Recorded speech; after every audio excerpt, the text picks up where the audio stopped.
Good morning guys! Ako nga pala si John, isang OFW dati pero ngayon ay didiskarte naman dito sa Pilipinas. Today, i-share ko sa inyo ang kaganapan namin buong maghapon. At ituturo ko rin kung paano mawala yung mga radiation sa katawan natin. But before that, tingnan ko muna itong makulit to ko. Ano na naman ginagawa? Lalaro. Anong ginagawa mo dyan? Ha? Ah! Tapos? Yung sound talaga ng kapitbahay yung nangingibabaw. Pero ang sarap lang pag ganito, nakapagwalis ka, tapos magpapausok ka sa umaga. Good morning guys! Today ay nakapag-plan tayo mag-swimming sa dagat para magtanggal ng radiation at mga sakit-sakit. Naku po, may magulong bata. So, meron na tayo ditong mga pagkain na dala. Ayan. Ito yung gusto ko sa lahat talaga. Pagising ko pala, nagaya yung kapitbahay mag-swimming daw. And ito, langka talaga yung nirequest ko na yung ulam. Ayun na nga humingi sa kapitbahay dahil wala kaming langka dito. And syempre, may mainit na tubig, kape. Wala pa tayong asukal dito, ano? Tapos, syempre, hindi mawawala ang tuyo. Uy, ang lakas ng apoy! Wow, sarap. Napakamahal na tuyo. Ayan o, sa kapag-swimming. Okay na, wala. Wow! Swimming! Sabi talaga ito ba? Ang ganda naman talaga yan eh! Ayaw niya daw ng picture. Ang lapad ng noo ko. Wow! Swimming!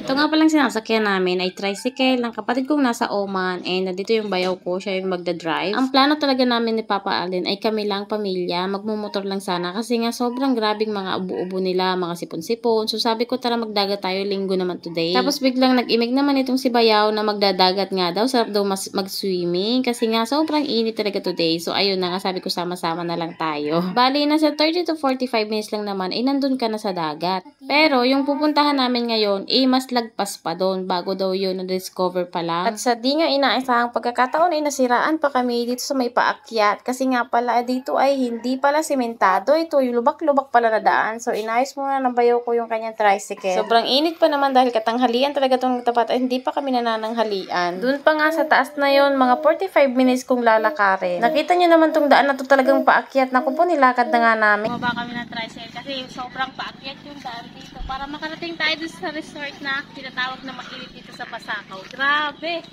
Ayun na sila, naiwan na kami, takbo! Grabe, nakakapagod. Pero look, the view. Ayun yung dagat. Tatawid tayo ng bundok, tapos sa kabila pa yung liliguan natin. Pero ang ganda oh. Ayun yung inakyat natin. Ayun, kitang-kita. Grabe, ang ganda pala, no? Baka doon sa taas mas maganda pa. Hey, pagod na kami guys. Sobrang init talaga. As in, tirik na tirik yung sikat ng araw. Hindi nga na makabali si tricycle.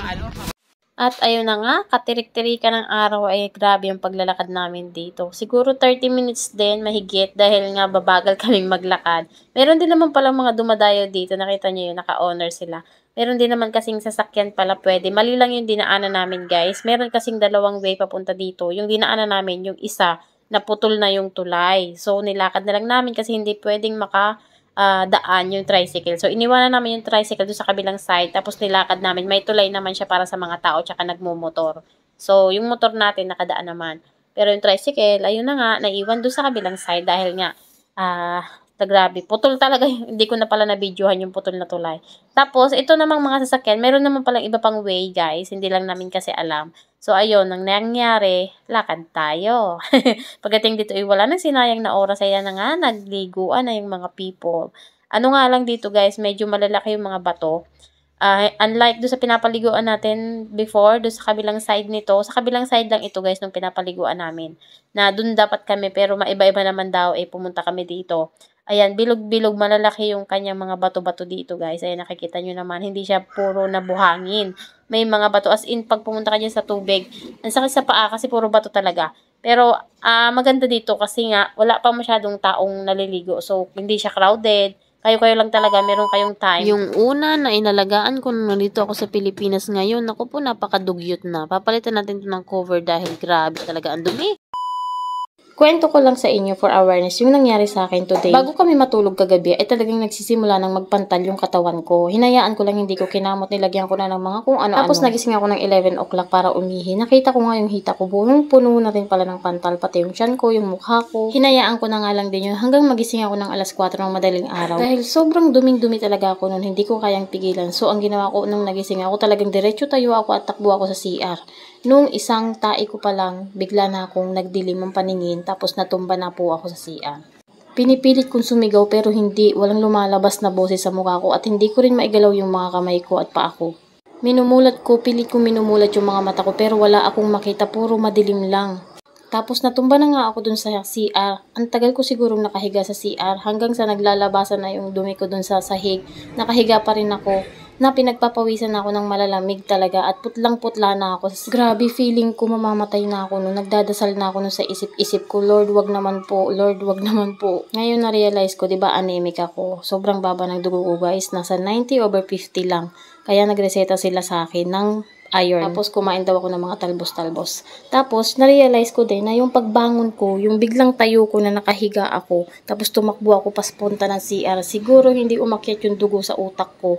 Kaya siguro nawalan ako ng malay sa CR. Paano kung nabagok yung ulo ko, 'di ba? Talagang katapusan ko na. Kaya for awareness guys sa inyo, kapag babangon kayo, uupo muna kayo, huwag kayong diretso na tatayo at tatakbo. Ako kasi talaga hindi ko na kayang pigilan. Yung duming-dumi talaga ako guys, as in pag upo ko nga talagang grabe. Tapos isa pa yan sa problema ko ngayon. Ilang beses na akong pabalik-balik sa CR. Wala na yung mga pantal ko.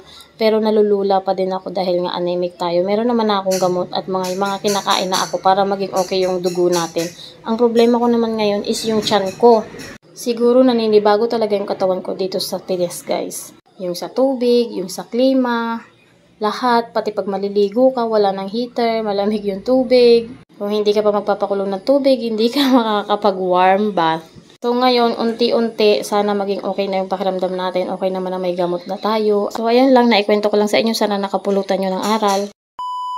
Sa wakas, dumating na yung magpapagaan ng ating paglilinis dito sa bahay. Ang hirap nga talaga sa pagwawalis, parang nasanay na ako sa vacuum. Mas mabilis na ngang malilinisan itong mga gilid-gilid ng bintana. Ang hirap kaya pag mano-mano. Nag-aagawan na rin sila kung sino yung maglilinis ng sahig.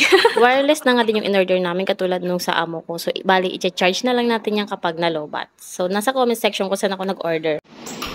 Ano ba yung damit mo? Nangyari? Wala, nagpipicture ako dun, no.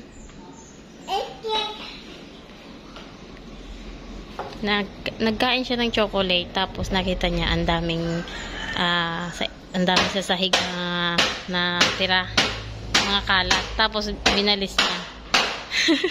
Hindi niya ginamit yung vacuum na bagong bili natin kasi low bat. Ayan, naka-charge. Chinarge muna namin. Ang ginawa niya, binalis niya. Ang galing. Very good yan eh. Ano? Nililinis mo para malinis yung sahig, para hindi pumasok yung langgam. Ano, bebe? Ano? Galing talaga yan eh. Yun na. Nagsimula sa 100k pesos ni loan sa bank sa Hong Kong nung DH pa yung kapatid ko doon. At ngayon, ito na siya. Hindi na lang nga nagtinda yung kapatid ko dahil pinatigil na siya ng mga anak niya, tapos na kasi lahat sa college. Kaya tayo muna yung magta-try magtinda dito. Nire-renovate lang natin ng kaunti. Sa palagay nyo guys, ano kayang magandang pintura, o ito na kayang green na to, or papalitan pa natin? Dati pala kami na rin naghawak ng kainan na to guys, ng kapatid ko. Saan doon magkatrabaho si mama? Anong gagawin ni mama dito? Titinda na lang. Ano, para hindi na mag-a-abroad? Tsaka may tao dito. Tsaka may susulak ka. Tsaka kami doon. Wow! Ayan. Soon to open, guys. Maglilinis kami today. Soon to open. Soon to open. In God's will. Magkano lahat yung nagastos natin sa pagpapacheck up natin nung nakaraang araw? So, i-share ko sa inyo para pag umuwi kayo dito sa Pilipinas or yung mga nandito sa Pilipinas na gusto magpa-check up is at least mayroon tayong idea. So, unang check natin is yung CBC. Kuha na kayo ng dugo. So, ang bayad namin dun ay 289 pesos lang. Ayan, may mga clinic din naman kasi na may mga mura ang laboratory test or meron din namang mga district hospital or yung mga public hospital baka may free sa inyo. or sa mga center nyo, ayan, mura lang naman, hindi pa, wala pang 500. Tapos, ang sunod ko na pina-check is yung aking nicotoscoliosis, dahil may scoliosis tayo, orthopedic. So, hindi na ako pina-x-ray, pinakita ko na lang yung before ko na x-ray, and yung tinignan na lang nila yung spinal cord ko, kasi nga, hindi naman na daw yun mag-grow yung aking scoliosis kasi matanda na ako. So, 500 pesos yung check-up doon. Tapos, yung sa Pempem naman natin, yung pap smear is wala pa rin 500. And meron din namang mga libre sa center, guys. Abangan nyo lang din. So, huwag tayong manghinayang na magpa-check-up kasi mura lang naman siya. And may mga libre naman dito sa Pilipinas. Kung uuwi tayo, magbabakasyon, yung mga OFW, try to check our body kung okay pa ba tayo, ganyan. O kaya dyan mismo sa ibang bansa, kung pwedeng magpa-check-up tayo para at least, diba? Kasi puhunan natin yung katawan natin. Huwag niyong tipirin yung sarili niyo. Ako nga, nagpabili ako nitong Sangovion. Nasa 29 ang isang pack nito. Isang peraso lang nito, guys, 29 pesos. Tapos, kung gusto niyo rin na mag-barley rin, ayan, bumili rin ako nito. Nasa 900. 40 na glass na siya na maiinom mo everyday. So, isang baso lang naman ako everyday. So, ayan, meron tayo nito. 900 pesos. Kung gusto nyo, ilalagay ko yung link sa comment section. So, lahat-lahat ng nagastos ko, wala pang 2,000 guys sa pagpapacheck up. Kaya magpa-check up din kayo kapag uuwi kayo kung may mga nararamdaman na kayo. Or, para for prevention ba? Para malaman natin ng mas maaga or at least malaman natin na healthy tayo. Ganun.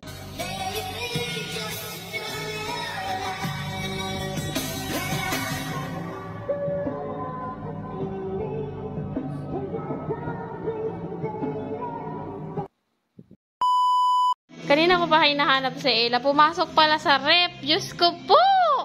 Labas! Ba't ka nandyan?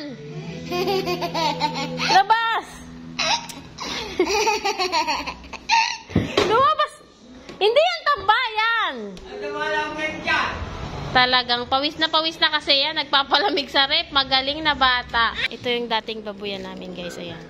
Sobrang nagkasakit kasi dati. Nagkaroon ng ESS, nagkaroon ng mga kung ano-ano. Tapos, nagmura din yung baboy dati. So, ayan, tinigil namin siya. Pero mag-alaga ulit tayo. This time, malaki. Mahal na ulit ang baboy ngayon. Grabe. Eh, nangunguha si Lolo ng kakao dito. Ang dami, puro puno ng kakao. Oo. Oo. Ang daming kakao, oh. Nakuha si Lolo. Wow.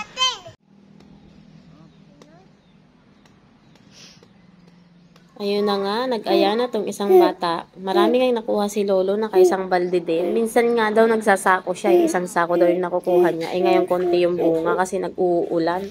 Walang araw, so walang mga bulaklak pa. Ang sarap, guys. Nagmukbang na nga kami dito ni Ella po. Naku, ang dami dito. Bibilad niya to, tapos gagawin ding tableya, yung chocolate. Pure na chocolate from cacao. Favorite nga din yun ni Ella po, kainin. Tapos hyper na naman pagkatapos. So, paano ba yan? Hanggang dito na lang muna yung vlog natin. Sa susunod na lang ulit yung kwento natin about sa pag-o-open namin ng negosyo dun sa taas, sa kainan. Hindi ko na masyadong naikwento dito sa vlog na to. Salamat po sa panonood nyo dito sa aking YouTube. Ayan, kung may Facebook kayo, nagbablog din ako everyday sa Facebook. Joanna Pot Vlogs. Makikita nyo lahat ng vlogs ko dun, pero 1 minute lang. At more on kalokohan, mga ganyan, mga nakakatawa. So, ayun na lang muna for today's vlog, guys. Thank you so much for watching and sana masuportahan nyo pa rin ako sa mga susunod pa nating videos. Thanks! Bye!